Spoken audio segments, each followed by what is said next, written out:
আসসালামু আলাইকুম ওয়া রাহমাতুল্লাহি ওয়া বারাকাতুহু। আজ আমি দাঁড়িয়ে আছি ইসলামের ইতিহাসের সবচেয়ে গুরুত্বপূর্ণ একটি পাহাড়ের সামনে। এই পাহাড়টির নাম জাবাল আল নূর, যার অর্থ আলোর পাহাড়।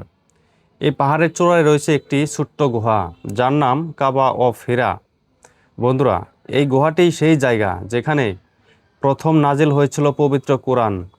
আজ আমি আপনাদেরকে নিয়ে উঠব এই পাহাড়ে, দেখাবো সেই ইসলামিক গুহা আর জানাবো এর সম্পূর্ণ ইসলামিক ইতিহাস। চলুন শুরু করি আজকের যাত্রা।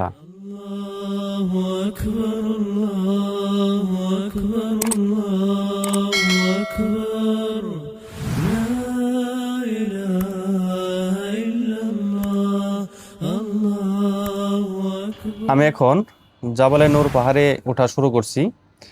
পাহাড়টি খুব বেশি উঁচু না হলেও পথটা বেশ কঠিন। উপরে উঠতে প্রায় 1200 থেকে 1500 ধাপের মতো পথ পাড়ি দিতে হয়। চারদিকে পাথুরে পাহাড়, গরম বাতাস আর অসংখ্য মানুষ। সবাই ধীরে ধীরে উপরের দিকে উঠছে, কারণ সবার লক্ষ্য একটাই, হেরা গুহা দেখা।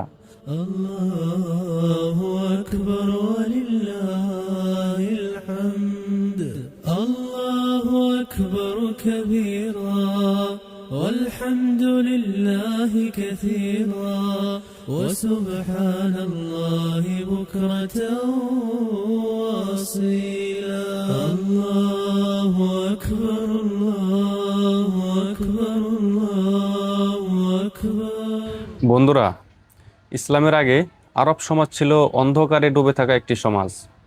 মানুষ মূর্তি পূজা করত, নারীদের কোনো অধিকার ছিল না, দুর্বলদের উপর অত্যাচার করা হতো।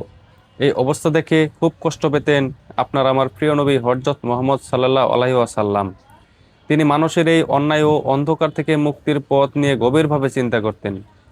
এই কারণেই তিনি প্রায় চলে আসতেন এই নির্জন পাহাড়ে। لا إله إلا الله الله أكبر الله أكبر ولله الحمد لا إله إلا الله وحده صدق وعده ونصر عبده وأعز جنده وهزم الأحزاب وحده لا إله إلا যখন নবীজি সাল্লাল্লাহু আলাইহি ওয়াসাল্লামের বয়স 40 বৎসর, তখন তিনি প্রায়ই এই হেরা গুহায় এসে নির্জনে সময় কাটাতেন। তিনি এখানে এসে আল্লাহর ইবাদত করতেন, সমাজ নিয়ে চিন্তা করতেন, নির্জনে ধ্যান করতেন। কখনো কখনো তিনি কয়েকদিন পর্যন্ত এখানেই থাকতেন।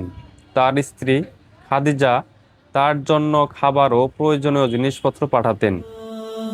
ولا نعبد إلا إياه مخلصين له الدين ولو كره الكافرون الله أكبر الله أكبر الله أكبر لا إله إلا الله الله أكبر الله এখন আমি প্রায় গুহার কাছে পৌঁছে গেছি।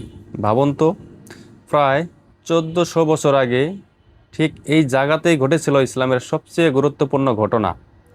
610 খ্রিস্টাব্দে রমজান মাসের এক রাতে নবীজি সাল্লাল্লাহু আলাইহি সাল্লামের গুহার ভিতরে ছিলেন। সেখানে হঠাৎ উপস্থিত হলেন ফেরেশতা জিবরাইল। তিনি নবীজি সাল্লাল্লাহু আলাইহি সাল্লামকে বললেন, ইকরা, অর্থাৎ পড়ো। নবীজি বললেন, আমি তো পড়তে জানি না। এরপর 3 বার এই ঘটনা ঘটে। তারপর নাজিল হয় কোরআনের প্রথম আয়াত, সূরা আলোকের প্রথম 5টি আয়াত।